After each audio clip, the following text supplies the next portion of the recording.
और फिर रात को अपनी सेवा में बुलवाता है। पहले हाथ पैर दबाता है, फिर धीरे धीरे छाती, पीठ, सिर ये सब भी दबाने लग जाता है और फिर उनको डराता है, धमकाता है। नमस्कार। आध्यात्म या फिर धर्म, और अगर इसमें गुनाह की एंट्री हो जाए तो फिर जाहिर है कि अपराध की फाइल भी तैयार हो जाती है। अब आज की इस गुनाह की कहानी के जरिए हम आपको एक बाबा की करतूत से रूबरू कराएंगे।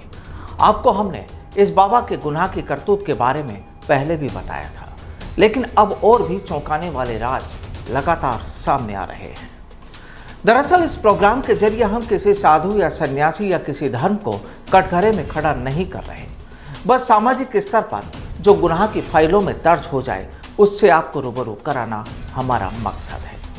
तो आइए एक बार फिर बात करते हैं एक उसी बाबा की जिसने अपनी हवस को पूरा करने के लिए अपने आश्रम में जो खेल खेला, अब वो अपनी उसी करतूत की वजह से जेल की हवा खा रहा है।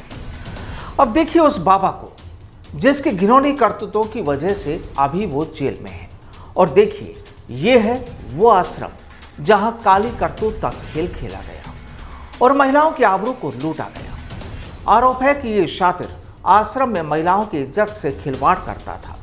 देह शोषण के साथ ही दी जाती थी धमकियां भी। अब सवाल ये कि आखिर कोई पीड़िता करे भी तो क्या करे। चलिए अब कुछ और भी बता देते हैं इस बाबा के बारे में। दरअसल इस शातिर शख्स ने एक ही परिवार की 4 महिलाओं को अपना शिकार बनाया, और जाहिर है कि जब राज खोला तो हर कोई दंग रह गया। मामला जब पुलिस के पास पहुंचा तो पुलिस भी पहले हैरान हुई, लेकिन फिर पकड़ लिया गया खुद को तपस्वी बताने वाले इस बाबा को। इस आश्रम में रहने वाले ये बाबा महिलाओं को किस कदर परेशान किया करता था, उनकी इज्जत से खिलवाड़ करता था। खुद एक पीड़िता की जुबानी सुन लीजिए। बलात्कार का केस दर्ज करवाया है जो कि मुकनपुरा निवासी तपसी बाबा के खिलाफ है, जिसको योगेंद्र मेहता बैठता है जहाँ गद्दी पे। वो अपने आप को तपस्वी बाबा के नाम से जनवाता है और वो क्या करता है, औरतों को बुलाता है अपने पास और उनको बोलता है कि मैं ही परमपति हूँ, मैं ही सब कुछ हूँ, गुरु हूँ तुम्हारा, सब गुरु के पास सब कुछ अर्पण कर देना चाहिए। इस तरह से उनका बिल्कुल मतिभ्रम कर देता है। वो उनको कुछ नहीं दिखता, उनका फ़ोन, मोबाइल, न्यूज़पेपर सब बंद करवा देता है वो उन औरतों का।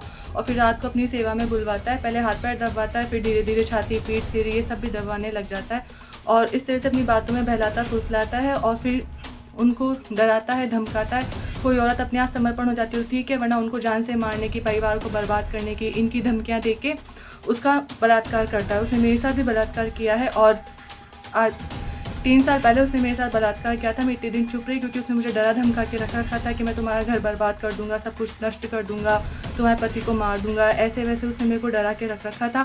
अब जब मेरे ही परिवार की और औरतें सामने आ रही है तो मैं भी उनके सामने खड़ी हूँ। अब आपने पूरी कहानी सुन ली उस एक पीड़िता की जुबानी, तो आप समझ गए होंगे कि आखिर किस तरह बिना डरे ये शख्स महिलाओं को अपना शिकार बनाता होगा। अपने इस आश्रम के एक कमरे में किस तरह ये गुनाह का खेल खेलता था, और अगर कोई महिला ऐतराज करती तो फिर धमकी भी दी जाती। अब ये बाबा खुद को तपस्वी बाबा बताता था, लेकिन इसका असल नाम योगेंद्र मेहता है। जब पुलिस ने पकड़ लिया तो इसने जमानत की अर्जी के लिए कोर्ट का रुख किया, लेकिन मामले की गंभीरता को देखते हुए अदालत ने उसकी जमानत अर्जी को भी खारिज कर दिया। पता चला है कि यह शख्स आश्रम में महिलाओं को उनकी तकलीफों का समाधान करने के लिए बुलाता, लेकिन वहां मामला कुछ और ही होता। बताया जाता है कि तपस्वी बाबा के झांसे में फंसी एक ही परिवार की महिलाएं काफ़ी एजुकेटेड हैं। हैरानी की बात है कि एक पीड़िता तो MSc है, वहीं अन्य भी ग्रेजुएट है। अभी तक की पुलिस जांच में खुलासा हुआ है कि अन्य महिलाएं भी ग्रामीण परिवेश से हैं, वह भी 10वीं या 12वीं पढ़ी हुई हैं। अब इस बाबा की हिमाकत देखिए। बाबा महिलाओं को आश्रम में बुलाता और दावा करता था कि मैं ही भगवान हूँ, तुम मेरी सेवा करो, सब कुछ गुरु को समर्पित कर दो। और फिर इसके करतूत को देखते हुए पीड़ित महिलाएं भी कुछ ना कर पाई, क्योंकि दिलो दिमाग में डर था। लेकिन जब महिला का डर निकला तो अब तस्वीर सबके सामने है। तपस्वी बाबा खुद शादीशुदा है। सामने आया है कि उसके 2 बच्चे भी हैं।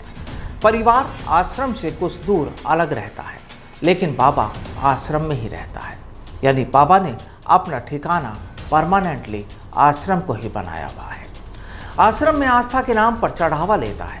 बाबा के पास आश्रम में काफी दूर से लोग पहुंचते हैं। चर्चाएं हैं कि जयपुर के अलावा सीकर, दूदू, पगरू समेत काफी जगहों से लोग यहां पहुंचते हैं। लेकिन अब बाबा के गिरफ्तार होने के बाद फिलहाल यह आश्रम सूना पड़ा है। तो ये थी बाबा की अभी तक की काली करतूत की कहानी। लेकिन माना जा रहा है कि अब जब बाबा का खुलासा हुआ है और इसकी करतूतें जग जाहिर हो गई हैं, तो हो सकता है कुछ और मामले भी पुलिस के सामने आ जाएं। और फिलहाल पुलिस को भी इसी का इंतजार है, ताकि ऐसे लोगों का परमानेंट ठिकाना बन सके कानून की सलाखें। नमस्कार।